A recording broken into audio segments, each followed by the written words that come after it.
Now we're going to take a look at an intermediate submission from the closed guard, the reverse armbar. It's very important where your hands go and how your hips move, and it can be the difference between success and failure. Today I'm going to show you how to have a lot of success with this move. My partner or my opponent doesn't have any posture. He's sitting down nice and tight. He's creating problems for me. I'm going to start to fish. One hand under, I'm going to control with my palm angle towards the ceiling. You cannot do palm towards yourself. That will change the angle when I try to push up with my forearm. Try it both ways and you'll see exactly what I'm talking about. Palm towards the ceiling, wave towards the ceiling, gable grip, no thumbs. Now from here, I'm going to bring this forearm around the face and I'm staying nice and heavy on the back of that shoulder. While staying heavy with the shoulder, I'm going to bow my elbows out. This one doesn't really have much of a job bowing up, but this one on the face does. You'll catch it in another angle in a second. From here, I'm going to start to open up my guard and I'm going to get ready to shrimp out. You might start to freak out that we're opening our guard, but you'll notice, and you can ask your partner, hey Alan, can you posture here? There's no posture once I have control here. This will eliminate a lot of those guard passes in this transition. So from here, I'm going to start to scoop my bottom out, and now I'm going to bring this knee all the way up to the top of the shoulder. Notice his arm slid from the top of my tricep into the crook between my between my shoulder and my ear.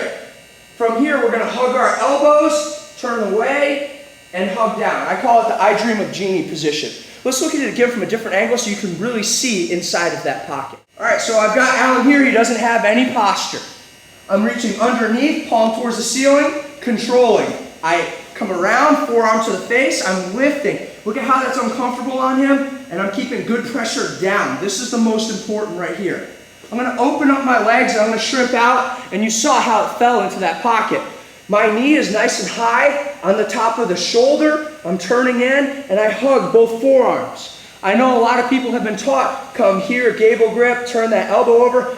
None of that is really as important as making sure we hug here.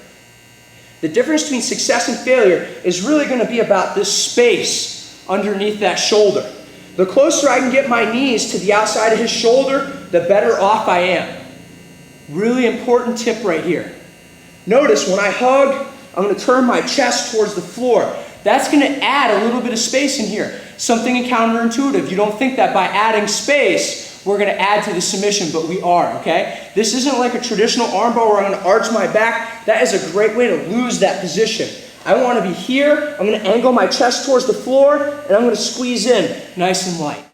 Controlling. Alan's down underneath, palm towards the ceiling, push the head away. Open my guard, I shrimp out, knee across the top. Now notice my back is angled towards the floor. I can't have that. I'm going to turn my chest and hug. Give that I Dream of Genie. Controlling underneath, palm towards the ceiling, wave to the ceiling, control, forearm to the face, lifting lightly. Open my feet, shrimp out, knee towards the top, hugging, turn my chest towards the floor, get the tap.